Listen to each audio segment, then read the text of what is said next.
Muy poca gente parece que está pensando o poniendo el foco en el largo plazo en los riesgos de ese largo plazo y cómo estos afectan sobre los ahorradores y cómo los ahorradores tenemos determinados mecanismos para sortearlo. Hay que tener en cuenta que riesgos en el largo plazo siempre hay. La cuestión es que hay algunos de esos riesgos, como bien señalas, que están vinculados a nuestra incapacidad de prever no cambios que vayan a mejorar la sociedad, sino cambios que pueden empeorarla. Son cambios que tienen un origen político y que distorsionan y enrarecen el funcionamiento de los mercados y, por tanto, de la cooperación económica.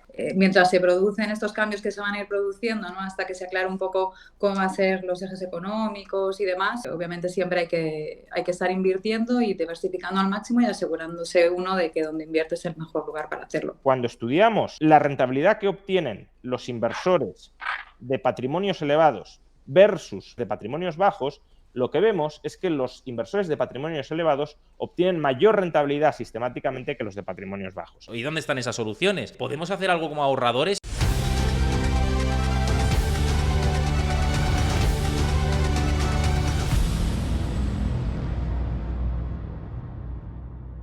Bueno, pues por aquí con todos nosotros Juan Ramón Rayo y Sonia Alegre de Freedom 24 para hablar de un tema tan importante y es que muy poca gente parece que está pensando o poniendo el foco en el largo plazo en los riesgos de ese largo plazo y cómo estos afectan sobre los ahorradores y cómo los ahorradores tenemos determinados mecanismos que podemos hacer para sortearlo. Así que vamos a hablar de todo esto, pero antes, bienvenidos a los dos, a Juan Ramón Rayo y a Sonia Alegre, por estar aquí en mi canal y hablar de todo esto.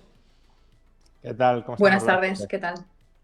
Pues muy bien, muy bien. Por poner el foco en todo esto, y si quieres empezamos contigo, Juan, y tu opinión, y también comentas, Sonia, por tu lado, y yo añado también por mi parte, y es determinados riesgos que están apareciendo en el horizonte, pensando en un largo plazo. Y ya no me centro solo en el corto plazo, en la inflación que hemos tenido desde el ciclo después de la pandemia y todas estas circunstancias, sino en las políticas que se pueden aplicar, ¿no? Estamos, por ejemplo, en Francia, el resultado electoral que acabamos de tener con partidos que van hacia algunos toques proteccionistas.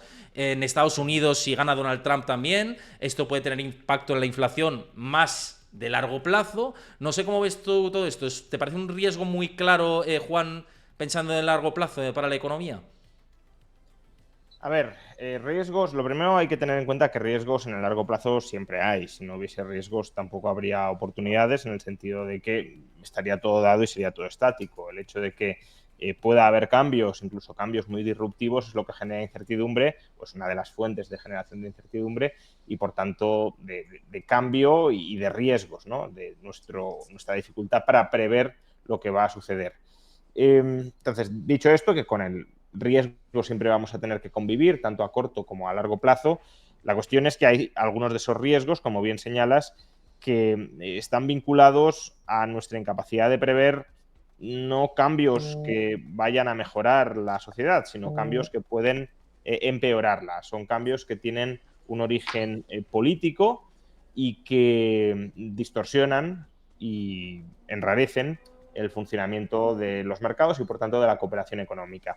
Y ahí, pues son, si lo queremos, políticas o incertidumbre vinculada a ciertas políticas redistributivas, no necesariamente orientadas a luchar contra la desigualdad. Muchas veces equiparamos redistribución con lucha contra la desigualdad, pero a veces se puede redistribuir de pobres a ricos.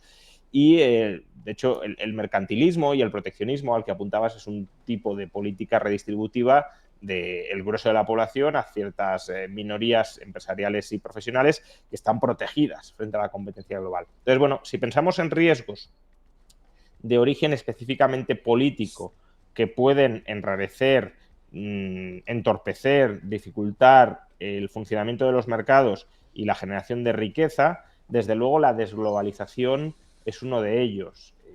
Y la desglobalización viene apoyada o viene impulsada, pues, por un lado, por la vertiente geopolítica y por el enfrentamiento entre bloques y la carrera por la hegemonía global entre Estados Unidos, China, Rusia por en medio como invitado, que pues está basculando de un bloque al otro. Y, por otro lado, viene apoyada por esa necesidad de proteger, como decía antes, a los sectores menos competitivos dentro de las economías nacionales, que es una necesidad electoral y política, no una necesidad económica. Y sí, yo creo que esa es una dirección, pero solo corregiría, creo que es una dirección a la que nos vamos a enfrentar, por desgracia, gane o pierda Trump. No es una cuestión de Trump, es una cuestión de la nueva orientación de la política económica estadounidense y de rebote también europea, porque Europa va a la comparsa de Estados Unidos y, por tanto, si en Estados Unidos tanto demócratas como republicanos han decidido que van a apostar por más proteccionismo, Europa también hará lo suyo y ya está haciendo, de hecho, lo suyo. Por ligar un poco el tema de todo esto, lo que comentas, que me parece muy interesante y además estoy bastante de acuerdo y hemos conversado en otras ocasiones sobre ello. Sonia, desde tu lado, ¿te parece esto preocupante también de cara al ahorrador, cómo todo esto puede afectar también para el cliente y decir, oye, voy a empezar a buscar mecanismos para protegerme y demás? ¿Crees que el ahorrador está muy preocupado ahora o lo percibís así desde una plataforma como la vuestra? Bueno, obviamente el ahorrador lo que se da cuenta es que la inflación que se suponía que iba a ser algo a corto plazo, pues ha venido para quedarse y que su dinero cada vez vale menos, con lo cual está también más dispuesto a tomar el riesgo de invertir para proteger precisamente esa pérdida de valor de sus activos. Así que mientras se producen estos cambios que se van a ir produciendo, ¿no? Hasta que se aclare un poco cómo van a ser los ejes económicos y demás, pues obviamente siempre hay que estar invirtiendo y diversificando al máximo y asegurándose uno de que donde invierte es el mejor lugar para hacerlo. Y luego vamos a aproximarnos más a todo ello, perdón, pero hay un debate que surge o emerge de todo esto, ¿no? Y que es el riesgo que muchas veces yo digo desde mi lado, joder, parece que es el riesgo que nadie te está contando, ¿no? Y es que, y lo hablamos en otro programa con Juan Ramón aquí, de el rico parece que va siendo más rico porque puede proteger sus ahorros y tiene ese ahorro disponible que puede movilizarlo y batir a la inflación, pero el pobre no puede hacerlo, ¿no? Y es la trampa de la pobreza que ya comentamos. Y hay un debate muy interesante que también me lo pregunta mi comunidad y está también en redes.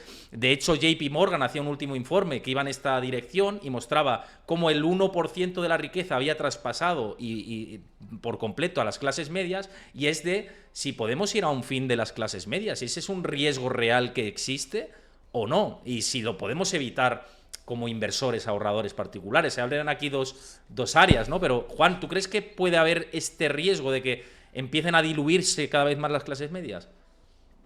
Bueno, primero habría que ver qué definimos por clase media, ¿no? Si clase media en términos de ingresos o clase media en términos de patrimonio. Lo que entiendo, tal como lo estás planteando, es que estamos pensando en clase media definido en términos patrimoniales y, bueno, aún así habría que ver dónde ponemos el límite o los límites de dónde empieza y dónde termina la clase media. Pero, bueno, desde luego, la riqueza es un factor que suele estar desigualitariamente distribuido, incluso en sociedades que son muy igualitarias en términos de ingresos. Si nos fijamos en la desigualdad patrimonial en los países nórdicos, a los que solemos tomar como referencia, para bien o para mal, pero desde luego referencia de sociedades igualitarias en términos de ingresos, su igualdad o desigualdad más bien patrimonial es extrema. Es decir, tienen índices de Gini muy altos. Por ejemplo, el caso más claro es el de Dinamarca en términos de distribución de los activos patrimoniales.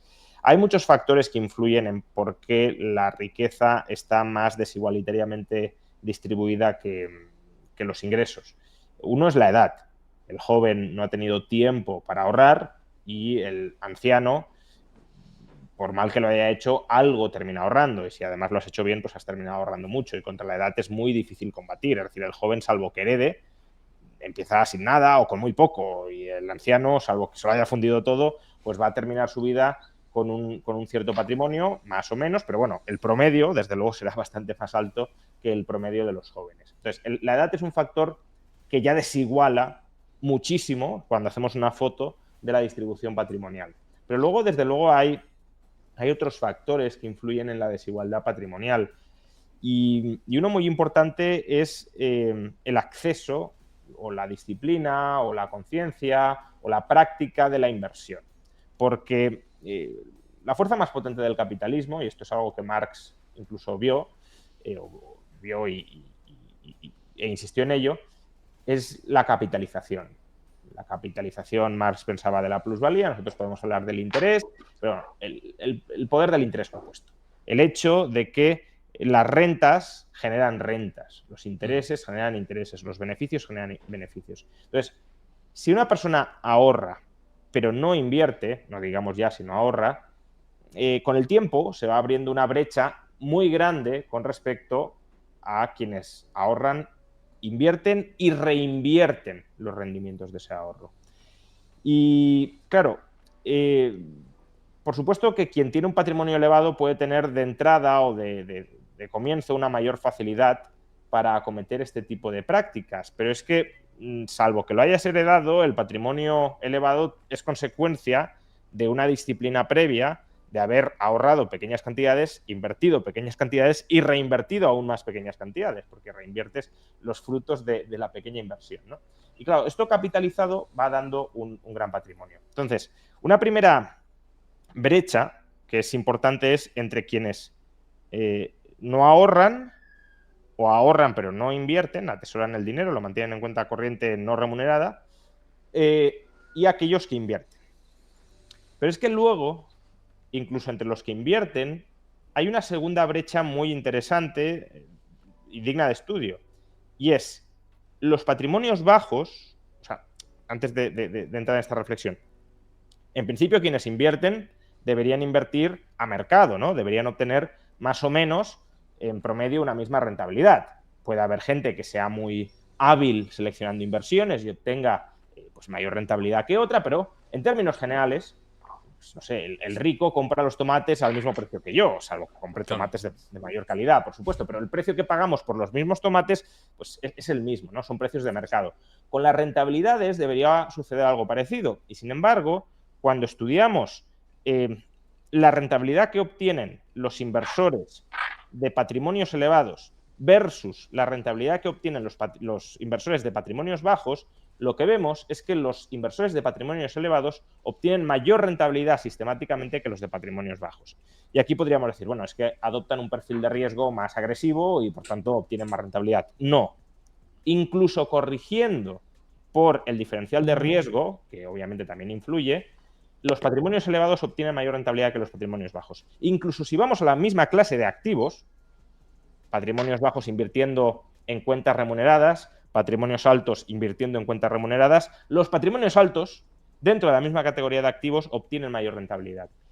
¿Y eso por qué es así? Pues habrá distintas razones. En algunos casos porque los patrimonios elevados tienen acceso, tienen información, tienen contactos, tienen acceso a mejores activos que los patrimonios bajos, pero en otra puede ser porque los patrimonios bajos no les compensa hacer el coste de informarse y de investigar sobre la diversidad de activos que dentro de una misma categoría existen para invertir. Si tengo 5.000 euros, ¿qué más me da sacar un 3 o un 3,5% si para sacar el 3,5% tengo que hacer un estudio de mercado sobre los distintos productos que existen en el mercado?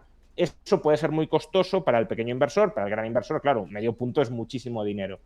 Y ahí, claro, medio punto, un año no es mucho, pero medio punto acumulado año tras año termina siendo muchísimo. Y por tanto ahí se abre otra brecha que es importante cerrar a través de la educación financiera y a través de la rebaja del coste de informarse, abaratando el acceso que los pequeños inversores tengan a información de productos de calidad que en principio, pues si no se abarata esa información, los altos patrimonios conocen porque investigan o porque tienen a un asesor que investiga por ellos, pero los pequeños patrimonios no incurren en ese coste de investigación y por tanto se quedan fuera de conocer esos otros activos alternativos,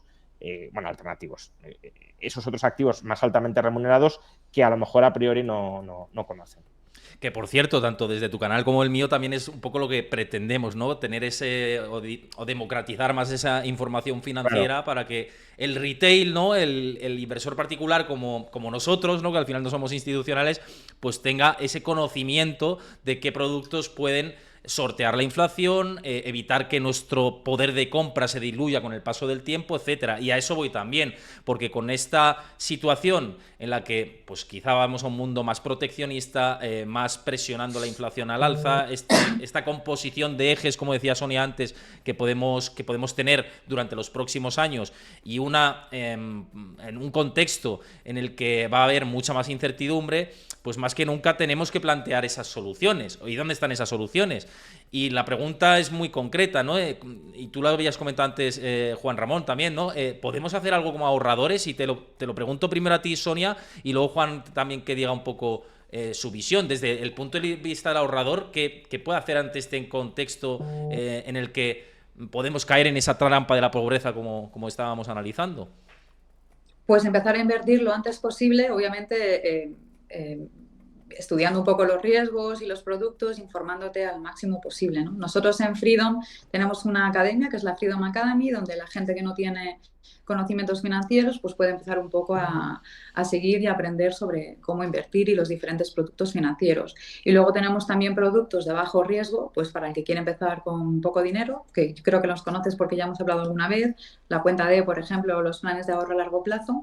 Y bueno, pues son alternativas de inversión fáciles, ¿no? Para gente con poco conocimiento y con poca experiencia. Y luego ya para los más sofisticados, como explicaba Juan Ramón, los grandes patrimonios que ya tienen experiencia invirtiendo y tienen conocimiento, pues también tenemos productos estructurados, ¿no? Que es otra alternativa también.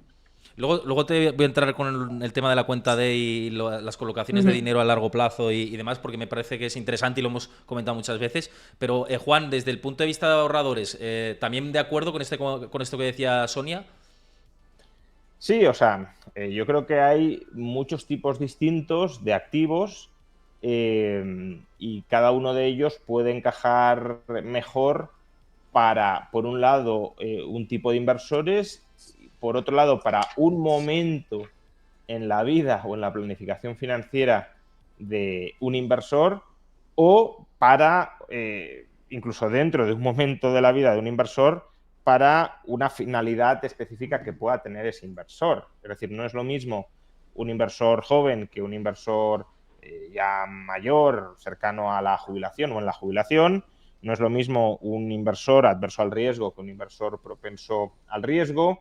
No es lo mismo la necesidad que tiene un inversor joven para, no sé, por ejemplo, ahorrar de cara a la constitución de una entrada para comprarse una casa a través de una hipoteca, que si lo que pretende es ahorrar para amasar un patrimonio inicial con el que montar una empresa, y no es lo mismo el ahorro dirigido a cualquiera de estas finalidades o dirigido a obtener, por ejemplo, liquidez o a pues ir preparando la jubilación. Entonces, digamos, cada persona en cada etapa de su vida puede tener una necesidad, cada persona puede tener distintos perfiles, la misma persona en cada etapa de su vida puede tener distintas necesidades y luego en un determinado momento pues también tienes distintos fines y distintos motivos por los que ahorras y por tanto distintos instrumentos a través de los cuales ahorrar. Claro, un inversor que quiera construir un ahorro a largo plazo que quiera construir un patrimonio a largo plazo a través del ahorro, pues tiene sentido que invierta, por ejemplo, en productos con más riesgo en el sentido de más expuestos a la volatilidad, no más riesgo en el sentido de, bueno, que a lo mejor también, si lo compensa la rentabilidad, pero más riesgo entendido como probabilidad de pérdida de capital permanente, desde luego habría que intentar evitarlo, ¿no? Ya suele decir Warren Buffett que la primera regla de la inversión es no perder dinero y la segunda regla es no olvidar la primera regla de la inversión. Entonces, minimicemos, ¿no?, ese riesgo de pérdida de capital permanente, pero abracemos hasta cierto punto la volatilidad si tenemos tiempo para recuperarnos de la misma. Si estamos convencidos de que algo no va a caer y se va a quedar permanentemente ahí, sino que puede caer y luego subir por los fundamentales, pues un inversor a largo plazo eso le puede venir bien si tiene esa capacidad de resistencia frente a la volatilidad. Claro, inversores que no quieran exponerse a la volatilidad o que no tengan tiempo para exponerse a la volatilidad, pues tendrán que buscar productos más líquidos, es decir, menos volátiles. Ahora, incluso dentro de los productos menos volátiles, tenemos una variedad muy amplia de tipologías de inversión o de activos o inversiones subyacentes. Ya hemos hablado bastante, tanto lo he hecho yo mismo en mi canal y también en otras conversaciones que hemos tenido en el tuyo, sobre, pues no sé, por ejemplo, la nula rentabilidad que ofrecen la mayoría de depósitos de bancos españoles. Sí, que es terrible. Claro, aunque uno diga, oye, yo necesito liquidez, por tanto necesito tener el dinero disponible. Bueno, pero tener el dinero disponible con certeza, sin riesgo, no implica necesariamente invertirlo en un depósito de un banco español, donde existe una estructura de mercado determinada que es pues cercana al oligopolio, por barreras de entrada muy fuertes y por concentración dentro de ese mercado con barreras de entrada, y que por tanto tiene capacidad para ofrecer a su acreedor, a su cliente, tipos de interés nulos. Existen alternativas, como puedan ser los depósitos bancarios de bancos extranjeros, como puedan ser pues las participaciones en fondos monetarios, como pueda ser incluso la deuda pública, o como puedan ser pues los productos financieros que Sonia comenta que ofrece Freedom24, o que también pueden ofrecer otros brokers o neobrokers, pero en este caso Freedom24, de los que también hemos hablado bastantes veces, tanto en tu canal como en el mío. Entonces, claro, si el inversor, el pequeño patrimonio, como decía antes, dice liquidez, cuenta corriente en un banco español, pues ahí ya empezamos mal. Claro, empiezas con un 0,20% de rentabilidad o cosas así, no mucho más, ¿eh? Claro, por eso. Entonces, si ya te encasillas en si tengo liquidez solo puede ser depósito en un banco español y no me compensa investigar más, porque por 3.000, 4.000, 5.000, 10.000 euros, ¿para qué me voy a preocupar más?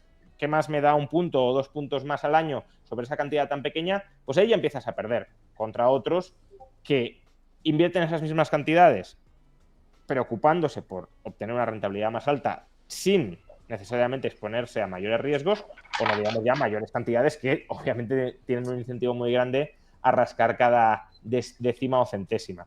Y sí, hombre, si el coste de aprendizaje, el coste de acceder a esta información es muy alto, puede llegar a entenderse que mucha gente se quede fuera, pero como decías, creo que en parte también lo que hacemos desde canales como el tuyo, como el mío y como el de muchísima más gente, porque la comunidad financiera en redes sociales es muy grande y creciente, pues es tratar de facilitar ese acceso a información financiera, a formación financiera que hasta ahora podía suponer una barrera de entrada importante para mucha gente y bueno, pues lo sigue siendo, porque no es un tema sencillo, fácil, es un tema que genera desde luego cierta desconfianza, inseguridad, porque nunca estás del todo convencido de si lo estás haciendo bien, pero bueno, si se rebaja un poquito esa barrera de entrada, si la barrera de entrada ya no es tan infranqueable, pues bueno, habrá más gente que la salte y que pueda acceder a inversiones más altamente remuneradas que le permitan ir construyendo un patrimonio a un ritmo más razonable.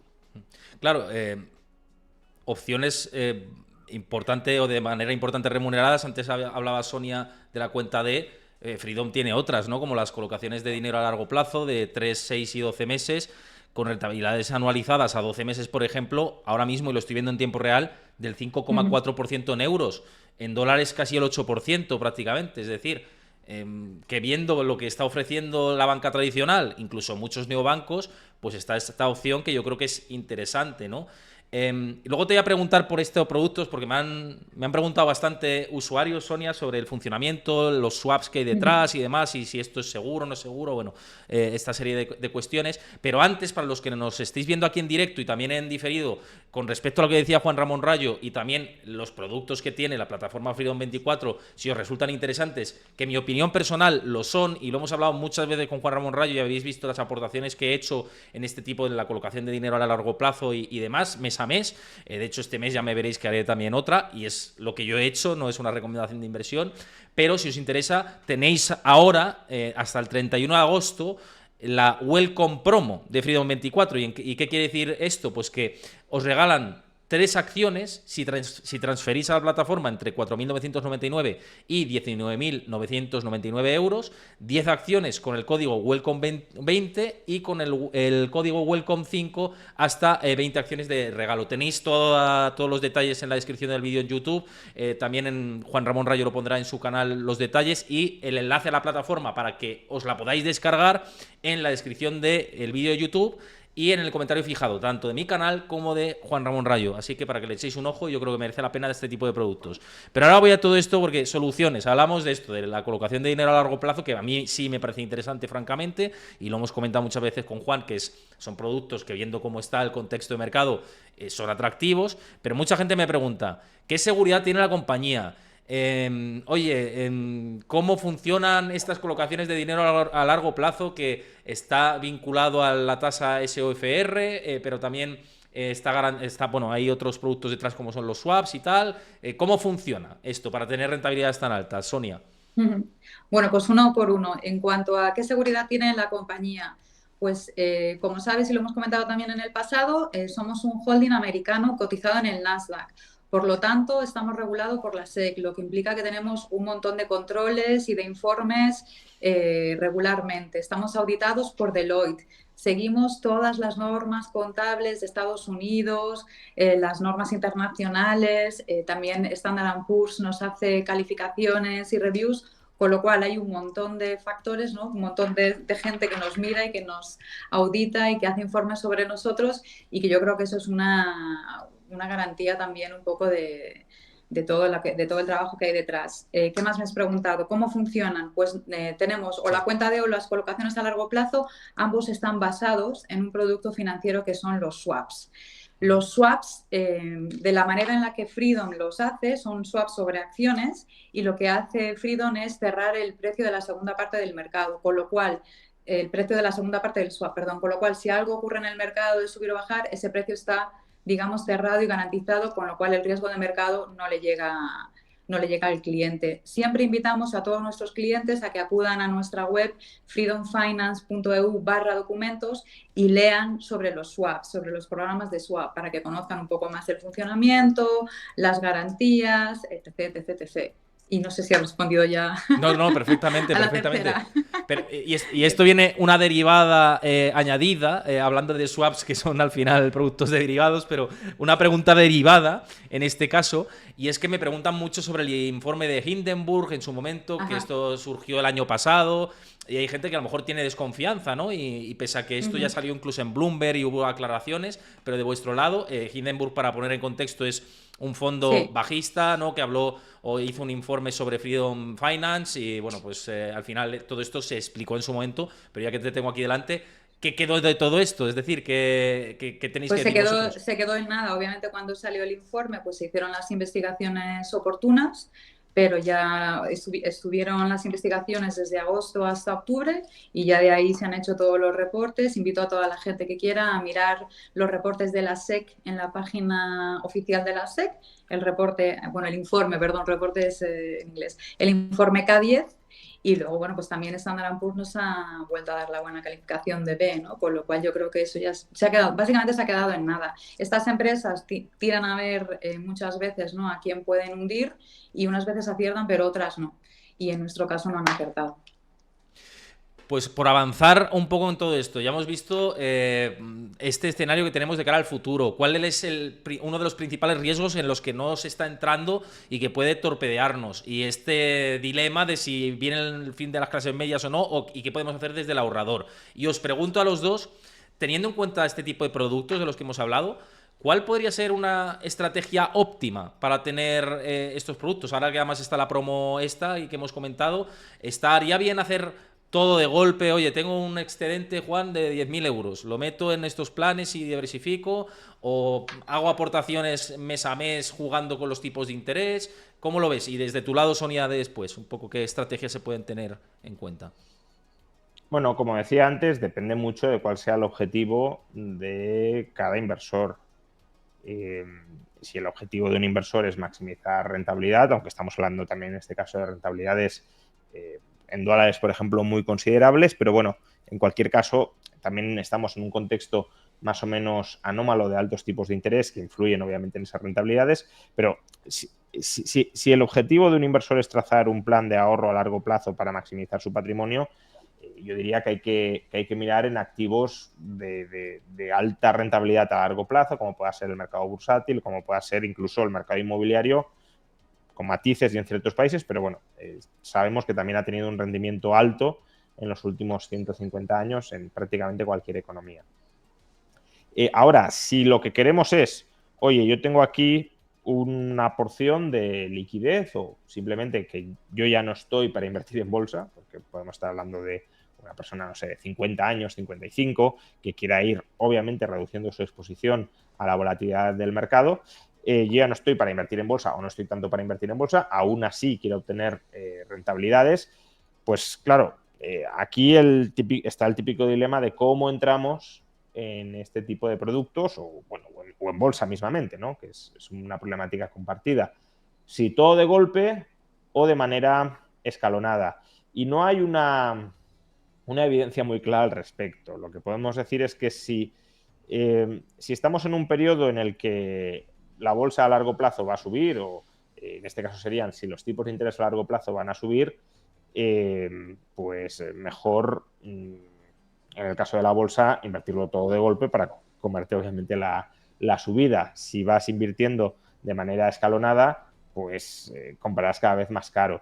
Aquí lo mismo, ¿no? Si estamos en un periodo en el que los tipos de interés van a subir, habría que invertir no de golpe, sino de manera escalonada. ¿Para qué? Para ir aprovechando las distintas subidas que se vayan produciendo. Si es al revés, si estamos en un periodo en el que los tipos de interés van a bajar, pues lo lógico sería invertir todo de golpe, porque si van a bajar, lo que te queda por delante es ir comprando productos de rentabilidades cada vez más bajas. ¿En qué momento estamos? Pues claro, eso es parte del análisis financiero de mercado que determina que uno obtenga buenas o malas rentabilidades, tratar de ubicarse y de acertar ubicándose. Hombre, yo diría que no estamos en un momento donde los tipos vayan a subir escalonadamente. Al menos la probabilidad de que eso suceda, no digo que sea nula, pero tampoco es la más elevada.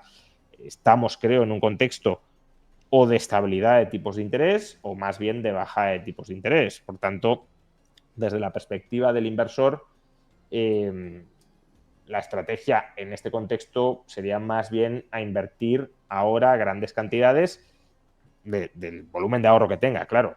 Si va a invertir flujos de caja futuros, no los puede invertir ahora. Pero digo, si tiene una masa de ahorro disponible que invertir, si los tipos van a bajar, y yo creo que el consenso mayoritario del mercado es que más o menos van a ir bajando, la discrepancia es a qué ritmo lo van a hacer, pero la visión generalizada es que van a bajar. Ya digo, lo lógico sería cerrarse rentabilidades altas o relativamente más altas en el presente y no ir guardando parte del ahorro disponible ahora para reinvertirlo a tipos de interés más bajos, porque además, y ya termino con esto, también hay que tener en cuenta el coste de oportunidad de no invertir. Es decir, si yo me quedo en liquidez total, es decir, en efectivo, porque creo que los tipos van a subir, ahí también hay un coste de oportunidad, porque mientras yo no estoy invirtiendo ese dinero, aunque sea pues, en la cuenta D, por ejemplo, o en algún producto similar que diariamente te está pagando intereses, claro, yo estoy dejando de percibir un interés. Y ya no digamos si lo hago en un contexto de bajada de tipos. En ese caso no es solo que me esté esperando para reinvertirlo en peores condiciones, sino que mientras me estoy esperando no obtengo una rentabilidad o al menos no una tan alta que si lo inmovilizara a los tipos más altos que se me ofrecen en el presente, ¿no? Entonces, yo en el contexto actual, si uno quiere liquidez, es decir, no bolsa, me plantearía más bien invertir cantidades del ahorro que tengo disponible sustanciales en productos que sigan dando tipos de interés más altos que los que previsiblemente van a prevalecer en el mercado dentro de un año o de año y medio. Sonia, de tu lado, porque además también conoces más productos dentro de la plataforma, sé que también tenéis opciones, creo que bonos también, que son Sí. renta fija y es también, digamos, productos conservadores. ¿Qué se te ocurre también para todo esto que comentábamos desde el principio de el reto que tenemos con la inflación y con lo que viene por delante con productos que tenéis desde vuestra plataforma? Pues obviamente, como comentaba Juan Ramón, siempre que se hace una estrategia de inversión hay que tener un poco en cuenta cuáles son tus objetivos, cuál es la cantidad de riesgo que quieres tomar, si necesitas liquidez o no. Entonces, dada un poco la incertidumbre que hay, ¿no?, con todo el tema político y lo que va a pasar, pues yo creo que es un buen producto los planes de ahorro a largo plazo de Freedom, ¿no? Porque sí que te garantizan un plazo concreto de tiempo y tú sabes que vas a poder hacer líquida ese capital en el tiempo que estimes, ¿no? Lo máximo son 12 meses. Entonces yo creo que es una buena manera de aprovechar la coyuntura económica. Que tienes más experiencia y te atreves y no necesitas el dinero en 10, 15 años, pues hay por supuesto siempre bolsa, ¿no? Pero bueno, depende un poco de la estrategia personal y del riesgo que se quiera asumir. Que por cierto, por Y de cuánto poner... se necesita el dinero. Total. Bueno, eso es que es fundamental.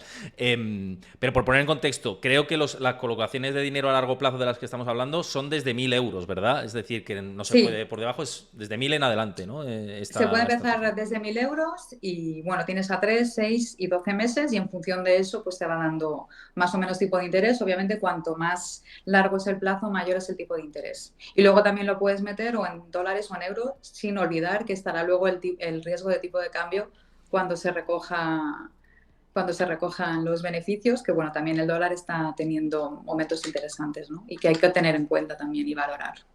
Y una cosa muy interesante, que no sé si lo comentamos la otra vez y ahora me ha surgido a raíz de una pregunta que ha entrado y ahora te la hago también, y es que tampoco hay límite por arriba de remuneración. Hay otras plataformas que dicen hasta 50.000 remuneramos tal, pero en vuestro Ujú. caso no hay máximo, ¿no? Exacto, y de hecho si pones más de 100.000 euros te dan todavía más, un 0,5% más. Eso es, hay un bonus que, por cierto, eso, tenéis la promo con las acciones que os regalan si entráis con más, Ujú, con más capital, para que lo sepáis, ¿no? Que sé que hay grandes patrimonios que ven este tipo de programas y que os puede interesar todo esto que estamos comentando, ¿no? Yo simplemente por informar, ¿no? Una de ujú. las preguntas que entraban por aquí, de Baque, muchas gracias por comentar, que siempre estoy leyendo lo que me parece más interesante, y dice, Sonia, ¿asesoráis para carteras de bajo o medio patrimonio? En caso afirmativo, ¿hay algún mínimo necesario? ¿Desde vuestro lado no hacéis este servicio o sí? Bueno, desde Chipre se va a hacer portfolio management y no me sé ahora todas las condiciones de todos los productos, pero en la web sí que están, así que eso sí va a ser posible a partir de ahora. Y preguntan por aquí si vais a dar el salto a Latinoamérica, que hay un seguidor de Venezuela que lo está preguntando, que si vais a abrir este mercado a futuro.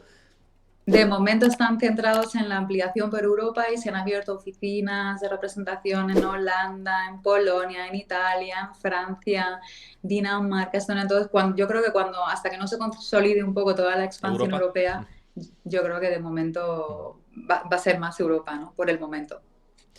Pero es Pues yo creo que, una compañía muy ambiciosa, así que seguro que más adelante será algo para claro, no sé considerar. si en el momento dio el salto de Asia a Estados Unidos, de Estados Unidos a Europa, y pues al Mm. final, por cuestión lógica, ¿no? Esto llegará, ¿no? Y informaremos de ello cuando llegue, ya que tanto Juan Ramón como yo tenemos seguidores del otro lado del charco. El habla hispana es lo que tiene, pues informaremos de todo esto seguro, así que estad pendientes. Bueno, Juan Ramón y Sonia, muchísimas gracias por pasaros por aquí. Yo creo que ha quedado muy A claro. ti. Insisto, si os interesa la plataforma, todo lo que hemos hablado y esta manera de proteger el ahorro pensando en el largo plazo y los desafíos que hay, tenéis los enlaces en el canal de Juan Ramón Rayo en el comentario fijado y en la descripción del vídeo y en el mío propio. Y bueno, pues si os ha gustado el contenido, que dejéis vuestro like, que os suscribáis al canal y que dejéis vuestro comentario con cualquier duda, cuestión, lo que queráis comentar con respecto a los retos que tenemos. Muchas gracias a los dos. Gracias. Muchísimas gracias. Hasta Hasta otra, Héctor. luego.